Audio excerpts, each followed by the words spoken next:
Hello everyone, once again we are here in front of you. आज हम लेकर आए हैं आपके लिए एक बहुत ही नया केस स्टडी। थोड़ा सा बड़ा है और हम इसको भी वाउचर में ही करने वाले हैं और इसमें आप बनाना सीखेंगे कि किस तरीके से इनवॉइस नंबर्स डाले जाते हैं। जब हम परचेज या सेल्स करते हैं तो हम इनवॉइस नंबर किस तरह से डालते हैं, आप इसमें आज वो सीखने वाले हैं। और ये हमारी केस स्टडी असाइनमेंट नंबर 3 का क्वेश्चन नंबर 1 आज हम इसमें करने वाले हैं। तो आपके सामने खुला हुआ है अभी टेली प्राइम का कंपनी क्रिएशन विंडो। इसमें हम कंपनी का नाम डाल लेते हैं as our assignment number 3 and question number 1। तो यहाँ पर ये आपका नया असाइनमेंट हम ले रहे हैं। डेली स्टेट में हमने डाल दिया इसको एंड इसको करवा दिया हमने एक्सेप्ट। अब हम आपको दिखा देते हैं असाइनमेंट नंबर 3 का फेस। तो पहले हम जीएसटी को नो और कर लेते हैं यहाँ पर एंड एक्सेप्ट। अब ये है आपके सामने असाइनमेंट नंबर 3, जिसके अंदर आप हमने हेडिंग भी डाल रखी है इनवॉइस नंबर, बिल नंबर, यानी कि जो भी आप काम करेंगे इनवॉइसेस या सेल इनवॉइस बनाएंगे वो इनवॉइस नंबर डाल के ही बनाएंगे। ठीक है, चलिए। और डेट वाइज वाली काम को हम करने वाले हैं, जिसके अंदर हमें मंथ वाइज वैसी ही डेट्स दे रखे हैं जैसे टेली एक्सेप्ट करता है एजुकेशन वर्जन में। ओके, तो पहली केस स्टडी हमारी है 1 अप्रैल, जिसमें कि स्टार्ट कर रहे हैं business by introducing the capital in cash 10 lakh rupees. तो यहाँ पर आपका आ जाता है टैली का विंडो एंड क्रिएट कर लेते हैं एक laser of capital account under capital. Cash का लेजर ऑलरेडी हमारा बना हुआ होता है। तो अब हम आ जाते हैं इस एंट्री को करने के लिए वाउचर में, रिसीट में कैपिटल पहले ले लेंगे एंड 10 लाख रुपीज का कैपिटल हमने कैश में इंट्रोड्यूस कर दिया है। ठीक है, पहला एंट्री हमारा हो जाता है। सेकंड एंट्री हमारी 2 अप्रैल को है और ये है 30,000 रुपीज आईसीआईसीआई बैंक में जमा करवाया है एंड 40,000 रुपीज हमने एसबीआई में जमा करवाया है। तो यहाँ पर हम आ जाते हैं, पहले हम कर लेते हैं F2 2 अप्रैल, उसके बाद में F4 से कॉन्ट्रा वाउचर ओपन कर लेंगे और अब लेजर बना लीजिए। पहले तो कैश को क्रेडिट में लेना ही लेना पड़ेगा, तो टोटल आप 70,000 लिख दीजिए यहाँ पर, क्योंकि हम 70,000 रुपये ऑफिस से लेके चले और आईसीआईसीआई गए फिर एसबीआई गए, तो जैसे जैसे रेस्पेक्टिव अमाउंट हमें दिए हुए हैं उस हिसाब से हम इसमें एंट्रीज कर लेंगे। तो क्रिएट में आ जाते हैं और यहाँ पे हम बनाते हैं ledger SBI under bank account, control A, और यहाँ पर एसबीआई का अमाउंट जो है हमें दिया हुआ है वो है 40,000 रुपये। यहाँ पर जो भी डिनोमिनेशंस आपके पास होंगी वो आप डाल देंगे। उसके बाद दूसरा लेजर बना देंगे ICICI under bank account, control ए, बचा वो 30,000 रुपीज मैंने बैंक में जमा करवा दिया है। ओके, तो यहाँ पे भी डिनोमिनेशन डाल दीजिए, एक्सेप्ट करवा देते हैं बाकी चीजें। इस तरह से हमारी सेकंड एंट्री भी पूरी हो जाती है। थर्ड एंट्री की तरफ चलते हैं और वो है हमारी 2 अप्रैल को purchase goods from Janata limited 15,000 रुपए, और यहाँ पे हमें दिया हुआ है बिल नंबर भी। तो हम आ जाते हैं 2 अप्रैल में ही परचेजेस करने के लिए और कंट्रोल एच करके एज वाउचर में कर लीजिए, क्रेडिट में बना लीजिए जनता लिमिटेड का एक ledger under creditors and accept करवा देते हैं। यह भी एक्सेप्ट करवाते हैं, ये भी एक्सेप्ट करवा देते हैं। अमाउंट ऑफ परचेज इज 15,000 रुपए। और अब यहाँ पर आता है न्यू रेफरेंस। न्यू रेफरेंस के अलावा आपको यहाँ पे 4 ऑप्शंस और मिलते हैं। ये नई चीजें आपको बता देता हूँ आपका कौन कौन सी चीज लेनी है। एडवांस को हम तब लेंगे जब हम कोई परचेज या सेल करने वाले हैं, क्योंकि ये जो चीज है ना, ये चारों ऑप्शन ये आपको सेल में भी दिखने वाले हैं, इसलिए मैं पहले ही बता देता हूँ। परचेज और सेल के अंदर दोनों चीजें दिखेंगी, तो कब कब आपको इसे यूज करना है। तो एडवांस को आप तब यूज करेंगे जब आपकी कोई फ्यूचर डेट में परचेज या सेल होने वाली हो। उस केस में आप उस अमाउंट को एडवांस में प्राप्त कर रहे हैं या एडवांस में आप पे कर रहे हैं, तो आप उसको एडवांस में डाल देंगे। दूसरी चीज मैं आपको बताता हूं, न्यू रेफरेंस। अगेंस्ट रेफरेंस बाद में लेंगे, पहले न्यू रेफरेंस को समझ लेते हैं। न्यू रेफरेंस हम तब लेंगे जब एक नया बिल बना रहे होंगे या फिर हमें नया कोई बिल रिसीव हो रहा होगा, यानी कि परचेज का टाइम पर न्यू रेफरेंस लेंगे और एक सेल के इनवॉइस बनाते समय पे भी न्यू रेफरेंस लिया जाएगा। और फिर आते हैं अगेंस्ट रेफरेंस पर। अगेंस्ट रेफरेंस तब यूज करते हैं जब हम किसी परचेजेस के अगेंस्ट पेमेंट कर रहे होते हैं या फिर किसी सेल्स के अगेंस्ट रिसीट कर रहे होते हैं। उस केस में हम यहाँ पर उस बिल को अगेंस्ट रेफरेंस पेमेंट या रिसीट करेंगे। और लास्ट हमारा होता है ऑन अकाउंट। इसका यूज हम तब करेंगे जब हमें कोई परचेज या सेल नहीं करनी है, बट बिजनेस में लेन देन जैसे होता है, जैसे मैंने किसी को लोन दे दिया या फिर मैंने किसी से लोन ले लिया या फिर मैंने बिजनेस से पैसा निकाल के किसी काम में लगा दिया, बट परचेज एंड सेल नहीं होना चाहिए, तो उसको हम ऑन अकाउंट डाल देते हैं। तो यहाँ पर हमारा अभी आ जाएगा, क्योंकि एक न्यू बिल बन रहा है तो हमने डाल दिया इसको परचेजेस न्यू रेफरेंस के अंदर, और बिल नंबर है PURAP001। तो ये हमारा बिल नंबर बन गया और हमने 15,000 रुपए का इसमें यहाँ पे परचेजेस का लेजर बनाकर डाल देंगे under purchases account and accepted. एक विंडो खुल के आती है ये आइटम स्क्रीन वाली, ये आपने पहले भी हमारी केस स्टडीज में देखी थी। आइटम स्क्रीन को हम स्किप कर दे रहे हैं जब तक हमारे पास आइटम्स नहीं दिए हुए हैं। असाइनमेंट नंबर 3 खत्म होने के बाद में हम जो केस स्टडीज लेकर आएंगे उसमें आपको आइटम बनाना भी सिखाएंगे। तो प्लीज हमारे इस सीरीज के संग में बने रहना, क्योंकि न्यू सीरीज नाम से प्लेलिस्ट बनी हुई है, उसमें आपको सारी वीडियोस अभी तक की अपलोडेड नजर आती रहेंगी। और हाँ, सब्सक्राइब जरूर करिएगा चैनल को, क्योंकि सब्सक्राइब करने पर आपको मेरे चैनल की जो भी न्यू अपडेट्स होंगी वो आपको मिलती रहेंगी। एंड प्लीज लाइक जरूर करिएगा वीडियो को। चलिए, एक्सेप्ट करवा दिया इनवॉइस को एंड नेक्स्ट एंट्री पर आ जाते हैं। ये भी 2 अप्रैल का था। नेक्स्ट एंट्री है, हमने रेंट पे किया है आईसीआईसीआई बैंक के चेक से 1400 रुपए का 1 मई को। तो पहले तो आप पेमेंट में आ जाते हैं, फिर आप डेट चेंज कर लेते हैं 1 मई, फिर आप एक रेंट का लेजर बना लेते हैं, rent under indirect expenses, and उसके बाद है 1400 रुपीज का ये रेंट। ठीक है, और रेंट हम कैसे दे रहे हैं? आईसीआईसीआई बैंक के चेक के थ्रू, एंड चेक नंबर हमें दिया हुआ है। रेंज भी डाल सकते हैं आप, बट रेंज डालना भी हमने बताया नहीं है, तो वो भी हम बताएंगे अभी नहीं, बट समय आने पर। तो इंस्ट्रूमेंट नंबर जो हमें दिया हुआ वो है 00146। This is our cheque number. इसको हमने एक्सेप्ट करवा दिया है रेंट पे करके। नेक्स्ट एंट्री है 2000 रुपए की, पेमेंट कर रहे हैं हम स्टेशनरी का 2 मई को। तो लेजर बना लीजिए printing and stationery, under indirect expenses ही रहेगा, अमाउंट रहेगा इसका 2000 रुपए। पेमेंट हम कर रहे हैं इसमें कैश, एक्सेप्ट करवा देते हैं। नेक्स्ट एंट्री हमारी 31 मई में है, और एंट्री है कि हमने एसबीआई बैंक से विड्रॉ किया है ऑफिस यूज के लिए। तो आप काउंटर में आ जाओ, क्रेडिट में एसबीआई ले लीजिए, 5000 रुपए हम विड्रॉ कर रहे हैं कैश में। एक और एंट्री हमारी हो जाती है। नेक्स्ट एंट्री पे चलते हैं। 1 जून को आईसीआईसीआई बैंक से पर्सनल यूज के लिए पैसे निकाले गए हैं, 1700 रुपए निकाले गए हैं आईसीआईसीआई बैंक से। तो वाउचर चेंज कर लीजिए, आप F5 में आ जाइए, डेट इज 1 जून, एंड क्रिएट कर देना पड़ेगा एक लेजर ऑफ ड्रॉइंग्स, एंड इसको हम डाल देते हैं कैपिटल अकाउंट के अंदर। एंड इसकी एंट्री जो होगी वो डेबिट में ड्रॉइंग्स विद 1700 रुपए, एंड क्रेडिट में आईसीआईसीआई बैंक का चेक लग जाएगा, जिसके थ्रू हम प्राइवेट यूज के लिए अमाउंट विड्रॉ कर रहे हैं। नेक्स्ट एंट्री में हम मशीनरी परचेज कर रहे हैं, तो क्रिएट कर लीजिए मशीनरी का लेजर, अंडर फिक्स्ड एसेट आ जाएगा, and amount of machinery is SBI का चेक 00121, एंड इसकी जो डेट हमें डालनी थी वो डालनी थी 2/6। तो एक बार पीछे जाके भी चेक कर लेंगे, अंदर भी हमें 2/6 ही करना पड़ेगा, एंड एक्सेप्ट करवा देते हैं। 31 जुलाई में डायरेक्टली एक सेल हो रही है, F8 में आ जाइए, कंट्रोल H करके इसको एज वाउचर कर लेते हैं, और हम बेच रहे हैं ब्लू स्टार को। ब्लू स्टार ये चला जाएगा हमारा डेटर्स के अंदर। 60 डेज का हमें क्रेडिट पीरियड दिया हुआ है यहाँ पर, तो 60 डेज भी लिख दीजिए यहाँ पर। और फिर हम आते हैं इस विंडो को कंट्रोल ए से एक्सेप्ट। 17,000 का हम सेल आउट कर रहे हैं। न्यू रेफरेंस में बिल नंबर डाल देंगे SAL001। ये बिल नंबर है जो हम दे रहे हैं ब्लू स्टार को, और एक बिल लेजर बना लेंगे सेल्स का, and it is accepted. Next is 31 अगस्त में हमने सैलरी का पेमेंट किया, जिसके अंदर कुछ आउटस्टैंडिंग भी है। तो टोटल सैलरी जो पेमेंट कर रहे हैं, पहले तो सैलरी का लेजर बनाना पड़ेगा। सैलरी का लेजर बना लिया, अंडर डाल दिया इसको इनडायरेक्ट एक्सपेंसेस के अंदर, और जो पेमेंट ऑफ सैलरी हम कर रहे हैं 10,000 कर रहे हैं, मतलब जो ड्यू है सैलरी, और फिर हम जो पेमेंट कर पा रहे हैं उसका 8,000 दे रहे हैं। जो नहीं कर रहे हैं वो हमारा चला जाता है यहाँ पर आउटस्टैंडिंग सैलरी में। इसको भी डाल देते हैं हम करंट लाइबिलिटीज में, क्योंकि ये देना बाकी है, दिया नहीं है, इसलिए हम इसको करंट लाइबिलिटी बन के एंट्री करते हैं, और इसको हमने करवा दिया accept. Next entry is in 1 सितंबर, और हम यहाँ पे कर रहे हैं परचेजेस ओपन करके कंट्रोल H करके एज वाउचर करिए।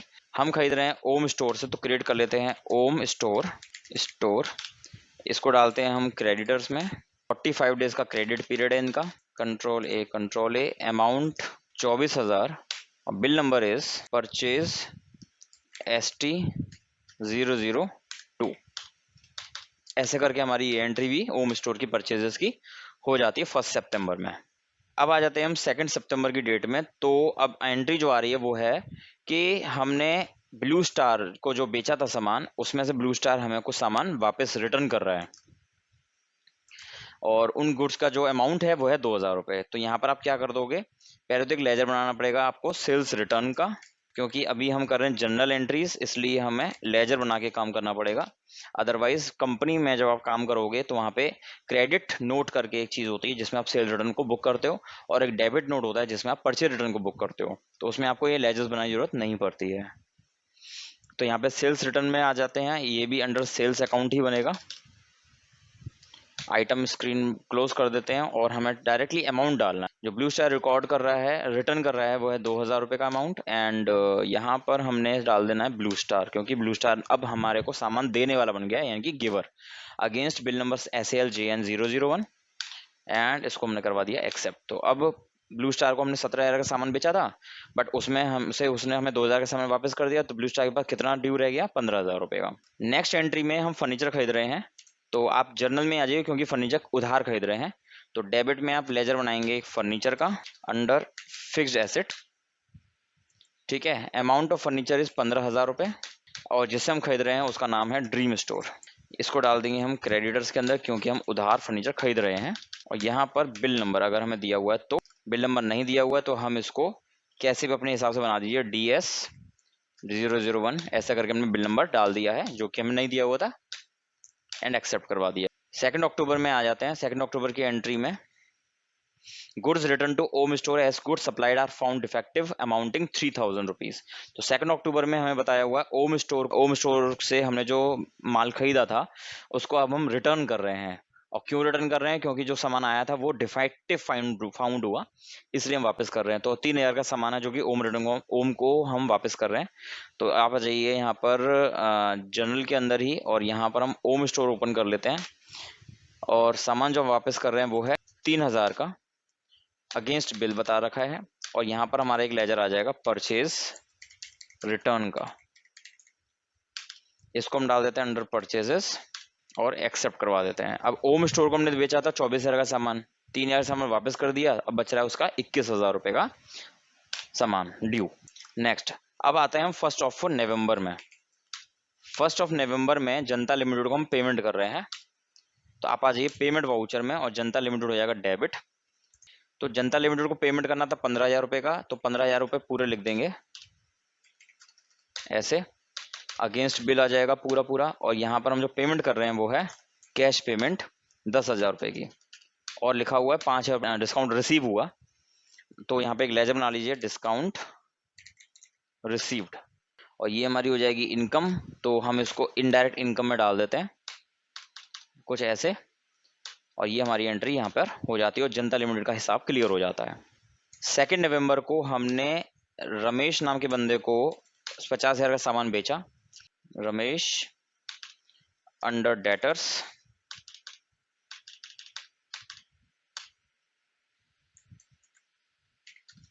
₹50,000। न्यू रेफरेंस, कोई बिल नंबर हमें नहीं दिया हुआ है, एंड यहाँ पर सेल्स का लेजर ऑलरेडी बनाया हुआ है, इसको बना देते हैं। और अब है 1 दिसंबर में एंट्री। 1 दिसंबर में हमको वो रमेश जो है वो पैसे प्रोवाइड कर रहा है, यानी कि अमाउंट पे कर रहा है, और उसका जो चेक है वो हमने लगा दिया ICICI बैंक में। जो भी पेमेंट किया उसने, हमने वो ICICI बैंक में जमा करा दिया है। चेक नंबर हमें दिया हुआ है क्या? जी नहीं, चेक नंबर नहीं दिया हुआ है, एक्सेप्ट करवा देते हैं बिना चेक नंबर डाल। इसके बाद में 1 दिसंबर को ब्लू स्टार से रिसीव हम कर रहे हैं, तो यहाँ पे डाल दीजिए ब्लू स्टार। पेमेंट उसका पूरा क्लियर होना है 15,000 रुपये से।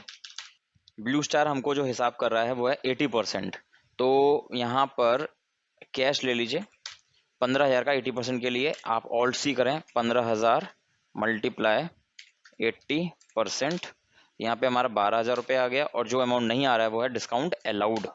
डिस्काउंट अलाउड इनडायरेक्ट एक्सपेंसेस में डाला, एंड इसको हमने करवा दिया एक्सेप्ट, एंड यहाँ पर भी इस वाउचर को एक्सेप्ट करवा दिया। नेक्स्ट ट्रांजैक्शन पे चलते हैं, जो कि है 1 जनवरी को।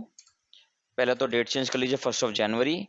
पेमेंट हम कर रहे हैं आउटस्टैंडिंग सैलरी का, जो कि हमारी थी 2,000 रुपये हमने पे करानी था, तो अब पे कर देते हैं इसको कैश में, एक्सेप्ट। नेक्स्ट इज 2 फेब को पेड जनरल एक्सपेंसेस कैश में 1,600 रुपये। 2 Feb payment of general expenses indirect expenses 1600 रुपये कैश में। और लास्ट एंट्री अब हमारी है डेप्रिसिएशन लगाना है 31 मार्च को 20% मशीनरी पर एंड 10% फर्नीचर पर। तो पहले डेट चेंज करते हैं 31/3 एंड डेप्रिसिएशन हमारा जनरल में लगेगा, क्रिएट कर लेते हैं depreciation on machinery at the rate 20%। It will be indirect expenses. एक लेजर ये बना हमारा। अभी 1 रुपया डाल के हम इसको आगे बढ़ाते हैं, एक और लेजर बना लेते हैं यहाँ पर, depreciation on furniture at the rate 10%। अब इसके लिए ना हमें देखना पड़ेगा फर्नीचर कितने का था, मशीनरी कितने की थी। मशीनरी थी 10,000 रुपये की, तो उस पर 20% डिस्काउंट लगाएंगे तो 2,000 रुपये मशीनरी के, एंड फर्नीचर था हमारा 15,000 रुपये का, 10% लगाएंगे तो 1,500 रुपये फर्नीचर के। और यहाँ पर हम उतनी वैल्यू उसमें से कम कर देंगे।